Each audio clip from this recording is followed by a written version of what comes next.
El golpe de Estado de los generales traidores fue el 18 de julio de 1936. 4 meses antes, el 25 de marzo, la Federación de Trabajadores de la UGT puso en marcha a 60.000 campesinos extremeños, que ocuparon 3.000 fincas en 280 pueblos. La represión posterior en Extremadura fue brutal. Al menos 12.000 personas fueron fusiladas. Queipo de Llano, que está enterrado en la iglesia de la Macarena de Sevilla, mandaba de adelantados a la legión, a los regulares y a los soldados marroquíes que venían con la experiencia de la brutal guerra en África. Tenían licencia para matar, para violar, para saquear. Queipo de Llano, que reposa en una iglesia católica, tiene detrás la muerte de decenas de miles de españoles, entre otros muchos, de Federico García Lorca. Dadle café, mucho café. En Extremadura está todavía el latifundio más grande de España, con 18.000 hectáreas donde han cazado jeques, millonarios, aristócratas y, por supuesto, el rey emérito, acompañado con los consabidos banqueros. En la Plaza de Toros de Badajoz se ejecutó a 4.000 personas. Y parece que esa sangre sigue en esa memoria silenciada del hijo, no te metas en política, hija, no te signifiques. El Partido Socialista parece que tiene ese miedo metido en los tuétanos y por eso nunca ha tenido el coraje de hacer del 25 de marzo el Día de Extremadura. No vaya a ser que celebrar un día de levantamiento popular haga que cunda el ejemplo. En Francia celebran la toma de la Bastilla, que terminó con la cabeza de Luis XVI rodando en la guillotina. En Alemania se celebra a los héroes que perdieron la vida atentando contra Hitler. En España, todavía en algunos cuarteles, se celebra el golpe de Tejero de 1981 y militares retirados quieren todavía fusilar a 26 millones de españoles.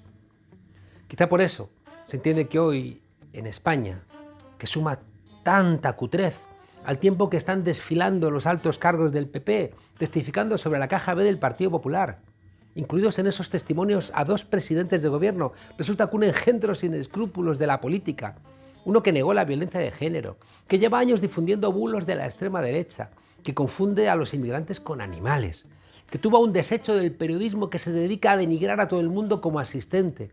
Resulta que ese desecho está dispuesto a dar otra vez un salto en la política y pasarse al PP de Díaz Ayuso, porque dice que ya no es corrupto. El PP ya no es corrupto.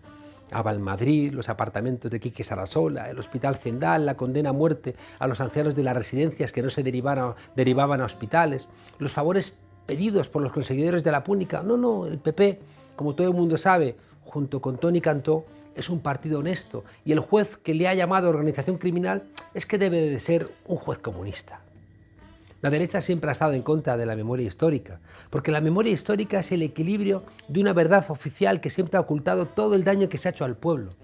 Ha ocultado también todo el heroísmo de ese pueblo que no se resignaba.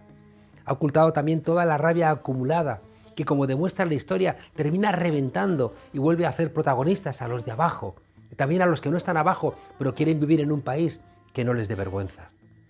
Hoy Extremadura sigue luchando contra el desempleo, contra el trabajo semiesclavo en el campo, contra la minería que quiere acabar con el agua, con el paisaje y con el aire extremeños. Recordar hoy a la Extremadura que no se puso de rodillas en 1936 ante los poderosos nos da fuerza en nuestra lucha, mientras que otros parece que quieren seguir hurgando en las miserias de una política que abochorna. Las luchas de Extremadura son luchas universales que alimentan todas las luchas.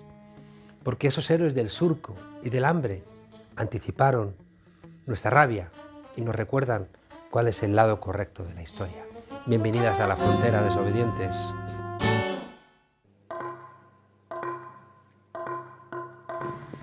Conocí a Óscar Matute cuando los dos éramos bastante más jóvenes y cuando la realidad territorial de España era muy mal entendida por la izquierda estatal. Tiempos en donde decía Alfonso Guerra que a la izquierda del PSOE el abismo, pero el abismo era él. Matute se ha hecho oír en el Parlamento con un discurso sobre la memoria del franquismo y es el compañero involuntario de las payasadas sin gracia de Adolfo Suárez Illana, que no ha heredado de su padre la inteligencia. La derecha no pierde nunca la ocasión, cada vez que se dirige a él y a su grupo, de citar las palabras ETA, violencia, independentistas, separatistas y alguna que otra lindeza. Pero Bildu es otra cosa. Óscar, gracias por estar aquí en la frontera. Gracias a ti. Óscar, tú no vienes de la tradición independentista. ¿Cómo ha sido esa evolución? Bueno, yo vengo de una izquierda vasca que defendía y apostaba por el derecho a decidir, pero que no ponía tanto tanto interés o tanta decisión en cuál tenía que ser la decisión que tomara el pueblo vasco. Es decir, yo vengo de la izquierda vasca autodeterminista, que es prácticamente la parte más numerosa de la izquierda en sus diferentes fracciones y expresiones organizadas, y yo vengo de ahí. Y yo creo que mi evolución hacia el independentismo tiene que ver con que yo he llegado a la conclusión de que una Euskal Herria soberana, además de ser internacionalista y solidaria, podría ser muy capaz de resolver los problemas de su gente, de resolver los problemas de la ciudadanía, porque creo que un gobierno cercano a la ciudadanía, y en este caso a la ciudadanía vasca, sería más eficaz que otros que pues, probablemente hacen siempre equilibrios inestables entre las necesidades y los intereses que tengan en las diferentes realidades del Estado español. Yo eso lo entendía más cuando funcionaba la expresión de que España era irreformable, pero por ejemplo con la irrupción de Podemos, la idea del derecho a decidir o en el conjunto del Estado la asunción de que aquí va a haber que votar para solventar el conflicto territorial no existía antes, y sin embargo digamos que tu evolución coincide con este momento donde quizás se entienda menos, ¿no?, la necesidad del independentismo. Yo creo que haya un mayor grado de tolerancia o receptividad con la posibilidad de que diferentes naciones del actual Estado español puedan decir libremente su futuro, no significa que haya un mayor grado de factibilidad, de posibilidad. Yo creo que, por desgracia, en el Estado español, desde lo que llaman la transición modélica o el régimen del 78, la instauración del régimen del 78 hasta ahora, hay un pacto de hierro entre las grandes corrientes políticas en la que no está Podemos, y yo a Podemos le reconozco el valor y el mérito de defender el derecho a decidir también desde aquí, que seguramente es más difícil que hacerlo desde Euskal Herria o desde Cataluña o desde Galicia o desde otras realidades, pero no deja de ser una pulsión minoritaria con respecto a los grandes partidos que vertebran el Estado a través de ese pacto de hierro que tiene pues como punto álgido a la monarquía en lo más alto de su cúspide de la estabilidad del modelo y del régimen, pero que luego tiene otras derivadas y que tienen que ver con la unidad territorial por encima de todo. Entonces, creo que el esfuerzo es loable, pero no creo que se esté en condiciones de pensar que la mayoría de la sociedad española pudiera provocar un cambio en términos de aceptación del derecho a decidir. De hecho, lo que Podemos hace, y señalando como he hecho ya, la virtud de lo que hace tampoco es estrictamente nuevo, es decir, formaciones comunistas del Estado español venían defendiendo el derecho a decidir desde tiempos muy lejanos, desde la LCR, al MC, al PC. ¿Quién iba a decirnos, Óscar, que se iba a aprobar en España una ley de la eutanasia sin los kikos tocando la guitarra en la Plaza de Colón, ¿eh? Los kikos son estos de los neocatecumenales. Sí, estos, sí, ¿no? sí, esos ahí como que le montaron en el pollo a Zapatero en su momento, Sí, ¿no? sí. Por el matrimonio No, homosexual. yo creo que son avances, yo creo que está bien, y yo creo que un gobierno que se autodenomina como el más progresista de la historia, pero que en cualquier caso sí que acepto y entiendo que es progresista, pues es bueno que muestre con hechos que, digamos, la diferencia entre la derecha y la izquierda no es solo una cuestión declamativa, de hacia dónde miro, sino hacia dónde hago. Y en el hacia dónde hago, yo creo que la ley de la eutanasia era una cuestión de justicia, era una cuestión de justicia para toda la gente que ha pasado ese trance, desde Ramón Sampedro, que probablemente sea el más conocido, Maribel Tellaeche en Portugalete, en Vizcaya, y también pues para el doctor Montes y otra gente que ha tenido que sufrir también calumnias y persecuciones por defender algo como que uno tiene que ser dueño de su vida y también de su propia muerte. Claro. Durante mucho tiempo el protagonismo de la reclamación nacionalista tenía como epicentro Euskadi y ahora ha pasado a Cataluña. Sí, yo creo que hemos superado ya ese shock inicial, ¿no? Es decir, siempre éramos nosotros un poco la punta de lanza. Realmente, de alguna manera, generábamos muchos de los marcos discursivos que luego se dan en el Estado español, y es verdad que Cataluña, con todo un proceso que arranca con el Estatut, con el cepillado de Alfonso Guerra del Estatut anunciado, con la recogida de firmas del Partido Popular, con Rajoy o M. Rajoy, como quieran llamarlo, haciendo eso, pues deriva en un incremento de la pulsión independentista y en un proceso más efervescente y probablemente más liderado por la sociedad civil, por una sociedad civil harta. ¿Qué ha aprendido, quería preguntarte en esa dirección, qué ha aprendido el nacionalismo vasco del nacionalismo, del procés catalán?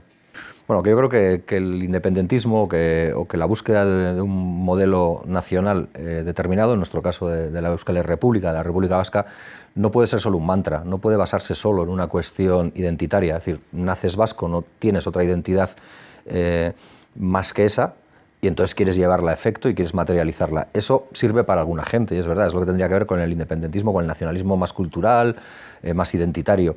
Pero creo que el nacionalismo catalán y que el independentismo catalán nos ha demostrado que en la medida en que tú consigas hacer ver a la ciudadanía que la generación de un marco propio puede traer respuesta a los problemas que el marco en el que estás, que es el español, no obtiene, puedes crecer. pueden encontrarle una virtualidad, digamos, una visión material del soberanismo que te permita hacer de este un instrumento no solo para contentar sus anhelos identitarios, sino también para mejorar sus condiciones de vida. Sin embargo, en la última campaña electoral, Bildu habló muy poquito del independentismo.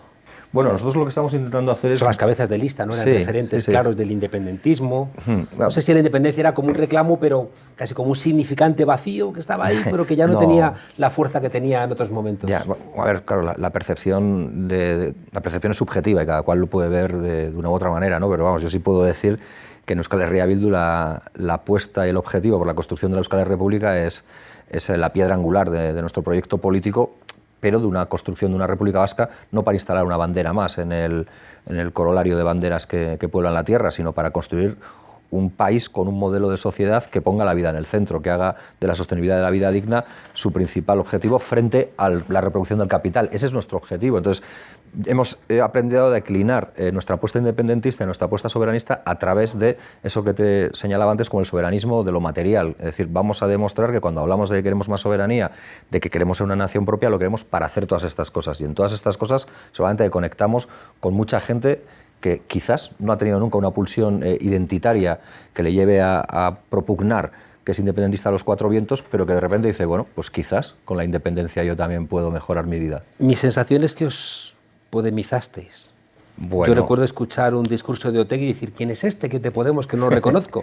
Ya, y era Otegi. Fíjate, yo creo que esas visiones hay que ponerlas siempre un poco en contexto, porque cuando Arnaldo Otegi estaba en la cárcel y nos mandaba audios a los mítines de Bildu y de Amaiur porque no podía, porque estaba en la cárcel y no podía asistir a los mismos, y luego sufría penas de un mes más de incremento de la pena o de aislamiento y sin visitas durante un mes por habernos enviado ese audio. Había un audio que se hizo muy célebre que terminaba diciendo no nacimos para resistir, nacimos para ganar y vamos a ganar. Y tenía otro audio que decía sonreíd porque vamos a ganar. Yo recuerdo que en el 2015 y 2016 alguien que era de Podemos lanzó esas mismas proclamas. También podría haberse dicho que quizás Podemos nació bilduizada o algo así. Yo creo que, digamos que son espacios comunes de la izquierda en todo caso. En Euskadi la reclamación independentista siempre estuvo, o casi siempre estuvo vinculada a la violencia y eso la lastró muchísimo. Bueno, yo creo que la reivindicación independentista, en lo que tiene que ver con la concepción independentista más del siglo XX hacia la actualidad, ni siquiera es exacto que estuviera siempre vinculada a la violencia. Es decir, hubo expresiones políticas como Acción Nacionalista Vasca, hubo expresiones políticas que en el año 34, 35, 32, incluso 38 y 39, ya, digamos, una vez comenzada la Guerra Civil, como la de un secretario general del Partido Comunista de Euskadi, Jesús Larrañaga, que le respondía al Calvo Sotelo de la época, no al posterior, cuando este decía que una España, que prefería antes una España roja antes que una España rota. Y él le decía, Jesús Larrañaga, el camarada Goyerri, que le llamaban, y era secretario general del Partido Comunista de Euskadi, decía que este señor no se entera que una España roja es una España rota. Luego yo creo que esa pulsión siempre ha existido y no necesariamente con violencia. Luego es verdad que hay un ciclo de actividad armada, de violencia de ETA, que arranca con su fundación en el 59, aunque la primera acción sea años después, hasta 2010-2011, donde esa dimensión de alguna manera ocupa el foco y da seguramente tinte a todo lo demás.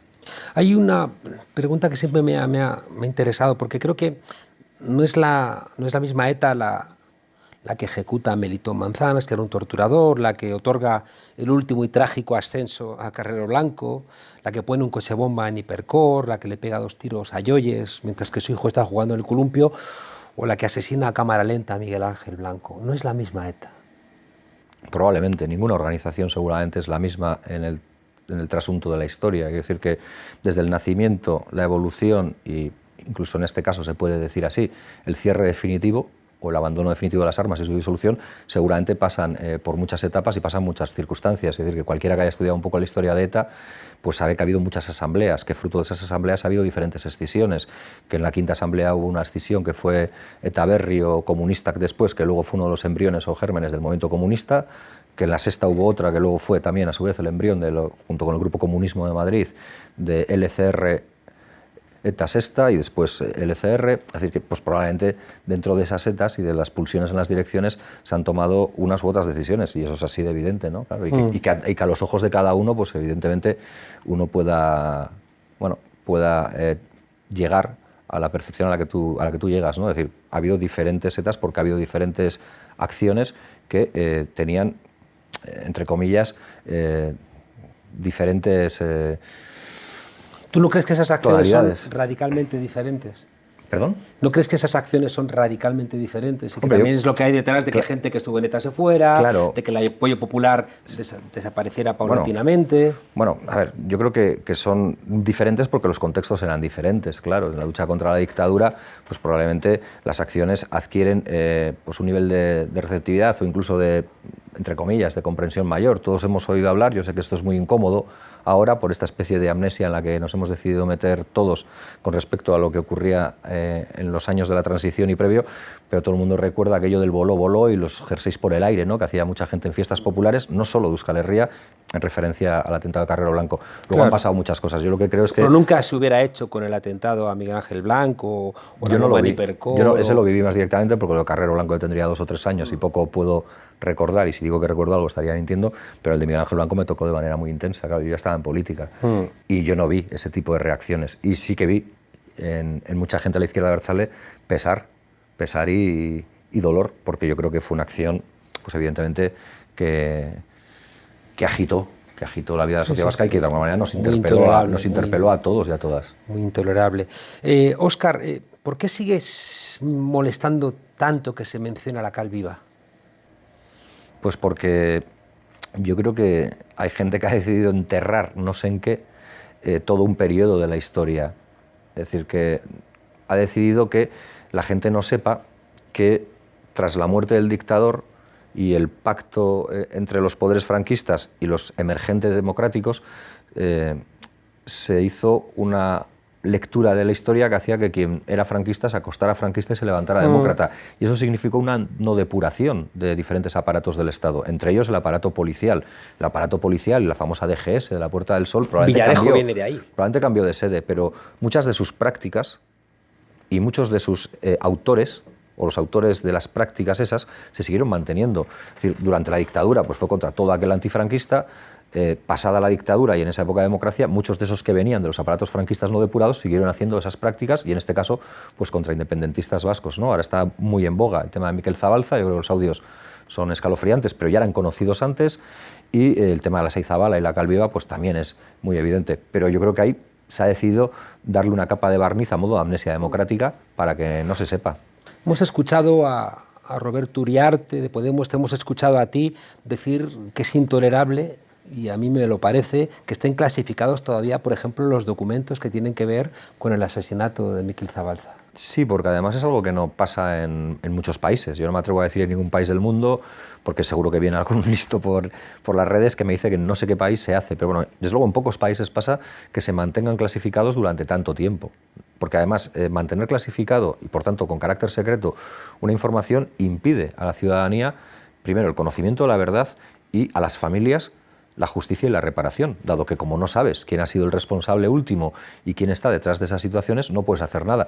Pero este es un tema doloroso para nuestra sociedad, porque son muchos los ejemplos. Ahora se habla de Miquel Zabalza, pero podríamos hablar de los asesinatos del 3 de marzo en Vitoria, 5 obreros asesinados en una asamblea, en una iglesia, que han tenido que ver cómo Rodolfo Martín Villa se fue de rositas, y cómo además, incluso Zapatero también, y lo digo con tristeza en este caso, porque no es una persona a la que tenga inquina especial, ni mucho menos, pues sale defendiendo la figura de Martín Villa. O el propio Fraga, que es lo que hice el otro día. O sea, Fraga tiene una sala en el Congreso de los Diputados, es uno de los padres de la Constitución, pero ni Dios quiere recordar que en el 71 firmó un manifiesto en favor de Rudolf Hess, o que tuvo mucho que ver con lo que le pasó a Julián Grimau o con lo que le pasó a Enrique Ruano. Sí, amigo personal de Carl Schmitt. Carl Schmitt, el nazi, vino a morir a España, y amparado por Manuel Fraga, que, como bien siempre repetimos, llevó a que el ABC falsificara los diarios de Ruano, amenazó a su familia, rapó el pelo a las mujeres de los mineros en huelga, que firmó sentencias de muerte, dando el conforme. Que ese tipo sea el padre de la Constitución es terrible, ¿no? Déjame preguntarte una última cosa en este ámbito. A mí me emociona la justicia transicional, ¿no? Es decir, que aprendimos en Sudáfrica que lo que querían las víctimas era que el victimario les explicara, les pidiera perdón y que también que les escuchara, ¿no? ¿Cómo está esta justicia en Euskadi? Porque has planteado también la gente víctimas del terrorismo de Estado, pero también hay muchas víctimas de ETA que todavía no saben, ¿no? quién asesinó a sus familiares. Claro. Sí, sí, y yo siempre lo he dicho, ¿verdad? Justicia y reparación para todas las víctimas. Si algo ha hecho Euskal Herria Bildu ha sido seguir muy al pie de la letra todas las recomendaciones que diferentes expertos han venido señalando como necesarias también para avanzar en un proceso de reconciliación en nuestro pueblo. Estoy hablando pues de la gente de Locarri a través de Brian Currin y de otra gente. Estoy hablando de Raymond Carlsrils de Sudáfrica, que fue ministro de un gobierno de Mandela. Estoy hablando de toda esa gente, de Spektorowski, de mucha gente que nos ha venido señalando la necesidad de la justicia transicional, y nosotros siempre hemos dicho que estamos dispuestos a iniciar ese proceso de justicia transicional y a que se haga, porque es verdad. A mí me emociona cuando veo una víctima y el terrorista hablando, a mí me emociona, ¿no? Porque parece que algo que estaba roto y que era imposible remendar. Yo no sé si es reparador, yo no lo sé. Yo no sé si eso sirve para que se pueda, digamos, disminuir, casi hasta hacer desaparecer el odio que alguien puede sentir o la rabia que alguien puede sentir porque le arrebaten a un ser querido. Yo no lo sé, y además no sé si es justo que eso pase. Yo sí sé que eso no hace daño, yo sí sé que eso por lo menos ayuda a comprender, a contextualizar mejor las cosas, y eso no significa aceptarlas, ni aplaudirlas, ni nada por el estilo, sino que por lo menos uno entiende que de alguna manera se está avanzando en aquello que se interrumpió de manera abrupta y cruel, ¿no? Y yo creo que eso es necesario. En el eje derecha-izquierda, Bildu se sitúa a la izquierda. ¿Qué demonios significa eso? Pues que somos una formación política de izquierdas. ¿Pero qué significa ser de izquierdas? Pues hombre, apostar por un modelo económico y social diferente al actual, apostar por... sí, pero ¿eso qué significa? ¿Superar el capitalismo, sí, abolirlo, claro, nacionar las empresas? Yo soy muy ortodoxo, yo diría que abolirlo y nacionalizar y demás, pero puedo aceptar que Bildu es un frente amplio en el que convivimos diferentes identidades dentro de la izquierda y que probablemente no se está planteando tanto la abolición como la transformación. Pero sí que creo, y además en este tiempo, con lo que nos ha enseñado la pandemia o con lo que nos debiera haber enseñado la pandemia, es que este modelo económico y social es insostenible. Es insostenible porque es desigual, porque es injusto y porque además nos aboca a la eliminación como sociedad, porque nos vamos a cargar el planeta.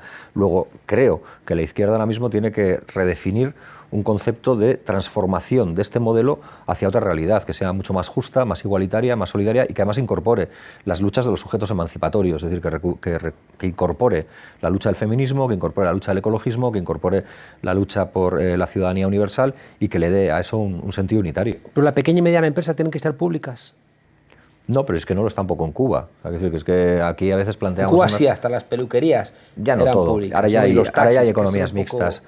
Pero bueno, que en cualquier caso... O sea, que entonces ya no tanto, como decías hace un momento, que había que nacionalizarlo todo, ya no tanto. Pero a ver, que yo no descubro nada, digo que soy comunista, yo creo en el estadio superior y creo que alguna vez habrá que llegar a esa sociedad colectiva, pero que en cualquier caso ya, pues hombre, peino canas y ya he aceptado que a lo mejor yo no lo veo. Pero bueno, vayamos avanzando hacia parámetros de esos.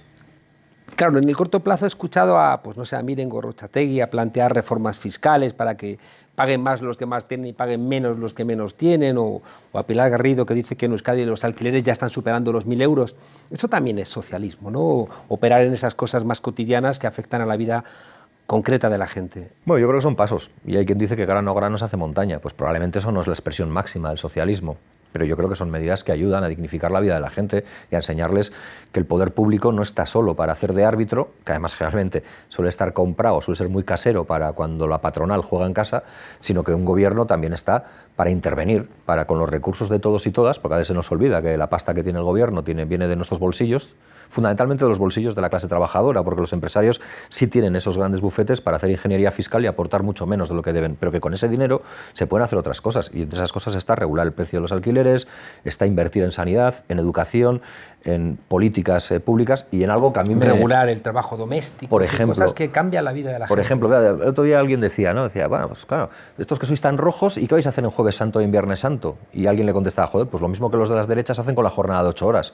Que no fueron ellos precisamente los que la pelearon, pero la disfrutan igual que todos. Nosotros las disfrutaremos. Y con esto, nosotros lo que planteamos es que tiene que haber también una batalla para asentar nuevos conceptos. O sea, no es normal que siempre hablemos de gasto público cuando hablamos de la protección social, o cuando hablamos de la educación o la sanidad, y que hablemos de inversión pública cuando hablamos de la colaboración público-privada, que suele ser de traer manos, o sea, de traer dineros de las manos públicas para pasárselas a las manos privadas de los de siempre, los grandes hombres con palcos en grandes estadios de fútbol. Y esto pues no me parece muy razonable, ¿no? Ni menciones el Jueves y el Viernes Santo, porque Podemos iba a abolirlo, y con la nevada de la Filomena decían Madrid se parece ya a Moscú. Oye, nos hemos comido el tiempo, pero quiero preguntarte rápidamente un par de cosas más. En Alemania se celebran como héroes a la gente que atentó contra Hitler, ¿no? Y aquí, sin embargo, los maquis, que fueron los primeros que lucharon contra las potencias del eje, siguen siendo vistos como delincuentes. Sí, en el 2002 creo que fue, o en 2004, no recuerdo muy bien, se les hizo un homenaje por parte del gobierno de Zapatero. En su momento a los maquis se les reconoció como luchadores por la libertad, pero quedó en eso. Pero es verdad lo que dices, pero yo creo que tiene que ver con que en España no tuvo su juicio de Nuremberg. Los alemanes tuvieron su juicio de Nuremberg, más allá de que las condenas fueran más o menos justas, o que el propio juicio, o que en ese juicio faltaran muchos que tenían que haber estado, hubo un juicio. Pero en el Estado español no hubo nada, hubo una transición modélica, entre comillas, que además exportaron o vendían como modelo de éxito en toda Latinoamérica, que lo que hizo fue transicionar de tal modo que quienes habían sido furibundos adeptos del régimen pasaran a ser fervientes demócratas al día siguiente, ¿no? Es un proceso de conversión más grande que el del milagro de Fátima o Lourdes o el que sea. Sí. España ha sido durante muchos años el único país de Europa donde podía ser demócrata sin ser antifascista. Sí, sí. Una cosa terrible.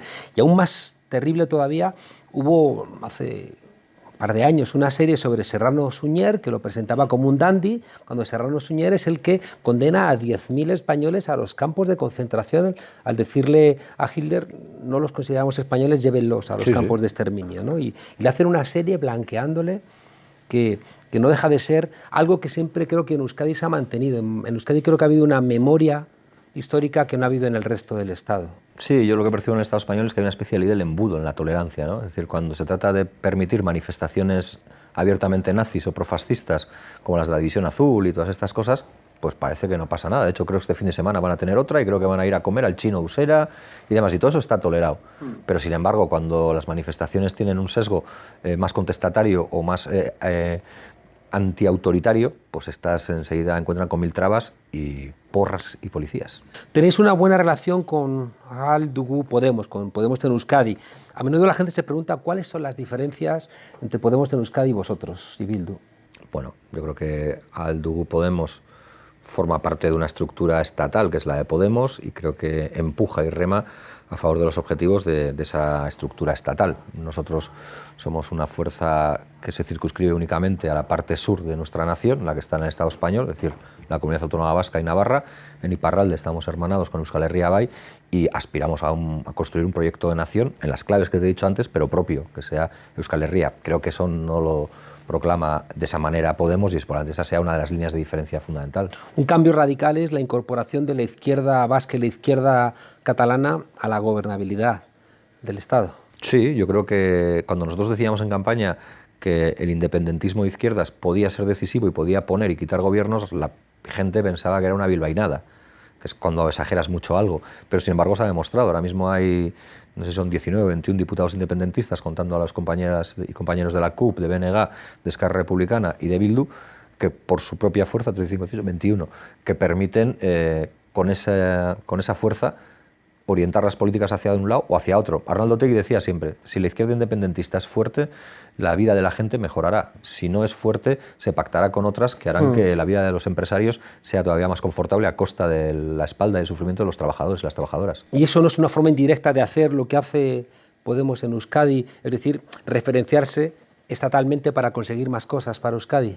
No, nosotros nos referenciamos en Euskal Herria, pero siempre hemos dicho que allá donde se decidan políticas que afecten a los vascos y a las vascas, se va a oír nuestra voz. Y lo hacemos en el Estado español, pero también lo hacemos en el Parlamento Europeo. El Parlamento Europeo, por lo menos la actual Unión Europea, tampoco es que sea un espejo en el que nos guste mirarnos demasiado, porque apostamos más por una Europa de los pueblos y de las personas que de las transnacionales y los estados, que es la que conforma la actual Unión Europea. Y sin embargo estamos ahí pues para defender nuestros intereses y los de las clases trabajadoras del conjunto de la Unión Europea. Pues en el Estado español exactamente lo mismo. Hay un montón de leyes que se hacen en el Estado español que nos afectan de manera directa, pues vamos a dejar oír nuestra voz y vamos a intentar impulsar, junto con las izquierdas de otros lugares, procesos que empoderen a las clases populares. Una última pregunta. En Madrid tenemos a Díaz Ayuso y en Euskadi tenéis al PNV. ¿No parecen lo mismo?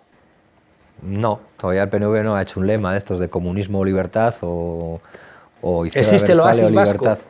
No, no, sinceramente no. Es decir, que los niveles de renta en Euskadi sean mayores que en otros lugares o que hayamos tenido por situación también geográfica y también por recursos una calidad de vida probablemente mejor que en otros lugares, pues eso es innegable, pero eso yo no creo que sea mérito exclusivo del PNV. Y yo creo que el PNV, pues evidentemente, sin ser lo mismo que Díaz Ayuso en sus declinaciones, porque las declinaciones de Díaz Ayuso son indescriptibles a veces, o indescifrables en muchas ocasiones, pues yo creo que también, en el fondo, hace una política de sostenimiento de un modelo y de anclaje en un modelo que no deja de ser un modelo pues, neoliberal y un modelo que pues, sigue primando estas cosas de las colaboraciones público-privadas. Se ve muy bien con los fondos europeos y con otras cosas cuando pues, apuestan por las grandes empresas, lo mismo que en España se hace la marca España, pues allí por el Basque Country, con determinadas empresas muy poderosas, pero que realmente son una parte de la economía, pero no toda la economía real. Igual la economía real es más las peluquerías que tú me mencionabas antes o el pequeño y mediano comercio. La metáfora terrible, ¿no?, del vertedero y con los trabajadores muertos quizá dinamita eso. Óscar Matute, portavoz de H. Bildu, gracias por acompañarnos aquí en la frontera, aunque tened cuidado porque aquí en la frontera hay lobos. Me parece que no habéis cuidado mucho a los lobos menudo debate en Euskadi. y menudo debate que hay con eso. Ahí hay que enfrentar a los ecologistas de ciudad que dicen los baserritarras y a los baserritarras que son los que viven en el campo y tienen ahí un debate grande. Sí, es un terreno espinoso. Menos mal que no me lo preguntas. Me he librado de esa. Muchas gracias, Óscar. A ti.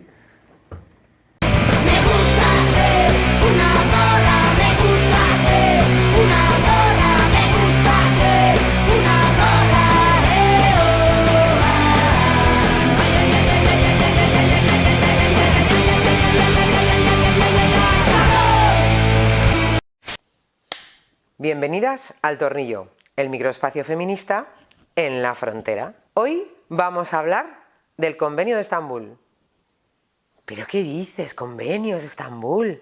¿Pero tú no hablas de feminismo? Ya hemos dicho muchas veces que el feminismo es una teoría política que intenta comprender la desigualdad y la opresión y la violencia ejercida contra los cuerpos marcados como mujeres. También es un movimiento social, un contrapoder, una lucha contra el sistema de opresión capitalista, cis heteropatriarcal, racista, colonial. Por lo tanto, una lucha contra el sistema que nos oprime y que también es una forma de vivir. Es una manera de reinterpretar el mundo y de reinterpretar las dinámicas que atraviesan nuestras vidas y que nos ponen en la posición de oprimidas o de privilegiados. Podría parecer que una lucha así no tiene mucho que ver con los instrumentos internacionales, pero resulta que a menudo los consensos establecidos en el ámbito internacional se convierten en marcos de protección para las personas, para los cuerpos, para los territorios, para los pueblos que viven en condiciones de opresión o explotación. Antes de nada, volver a aclarar una vez más que todos los derechos que tenemos las mujeres los han conquistado otras que han puesto su cuerpo antes que nosotras para luchar por ellos, y que a las que lucharon antes debemos los derechos y libertades de los que disfrutamos ahora. Pero resulta que, como explicaba Simone de Beauvoir, los derechos de las mujeres siempre están en situación de amenaza. Solo hace falta una crisis para que se pongan en cuestión. Estamos en un momento complicado en el que se han dado una serie de circunstancias que han propiciado la presencia en las calles, pero también en las instituciones, de fuerzas de extrema derecha que plantean políticas racistas, supremacistas, misóginas, fascistas y que han sido acogidas por muchos ámbitos del poder como si fueran una opción política más. Esta nueva forma de fascismo está poniendo en cuestión algunos consensos sociales que considerábamos conquistados y por tanto intocables. Pero resulta que no, que tratan de arrasar con todo lo que huela a libertad, autonomía y a lucha contra las opresiones y las desigualdades. Uno de sus principales objetivos es destruir todo lo conseguido por la lucha feminista y retroceder en los derechos y libertades conquistados para las mujeres. Y aquí es donde viene el Convenio de Estambul. Los países suscriben convenios internacionales porque se comprometen a cumplirlos. Y resulta que el 10 de abril de 2014 el Estado español ratificó el Convenio de Estambul, ratificación que se publicó en el BOE el 6 de junio del mismo año. ¿Y qué tiene de especial el Convenio de Estambul? Pues que es el convenio del Consejo de Europa sobre prevención y lucha contra la violencia contra las mujeres que se firmó en Estambul el 11 de mayo de 2011 y que es el marco de actuación de todos los estados que lo han suscrito en materia de violencia contra las mujeres. Me da igual lo que digan en Estambul, la violencia de género no existe.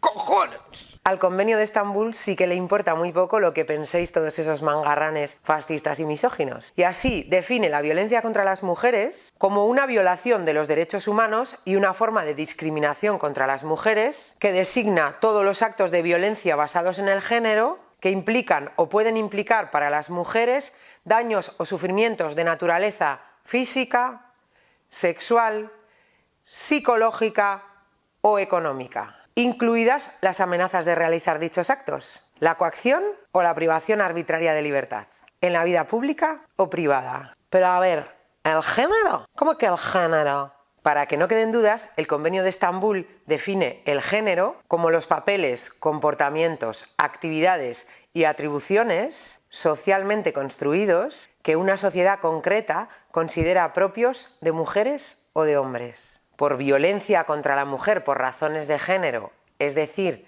violencia de género, se entenderá toda la violencia contra una mujer porque es una mujer o que afecte a las mujeres de manera desproporcionada. Así, el Convenio de Estambul te quita las dudas de si la violencia tiene o no tiene género. Y si no te gusta lo que dice el Convenio de Estambul, vete a tu país, que será uno que no haya suscrito el Convenio de Estambul. Allí igual te hacen caso.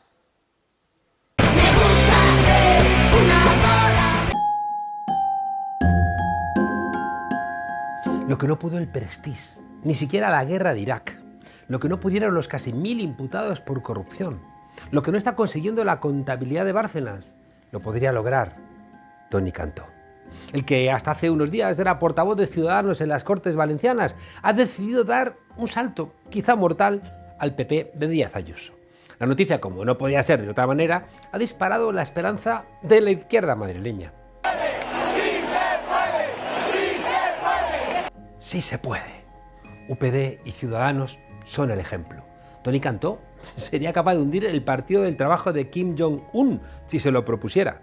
Es que este señor es como la kriptonita para Superman. Solo es una cuestión de darle un poquito de tiempo. Y claro, y una entrevista con Alejandro Cao de Benós. Santiago Abascal está quizá resoplando de alivio porque andaba en un si te quiero o no me quieres. Todos daban por seguro que su próxima víctima sería Vox. Pero no, se ve que al actor valenciano le gustan los retos difíciles y ese camino ya lo habían hollado antes otros de los suyos. ¡Lo consiguió! ¡Lo consiguió de nuevo! A este paso va a superar a Sergio Ramos en número de partidos.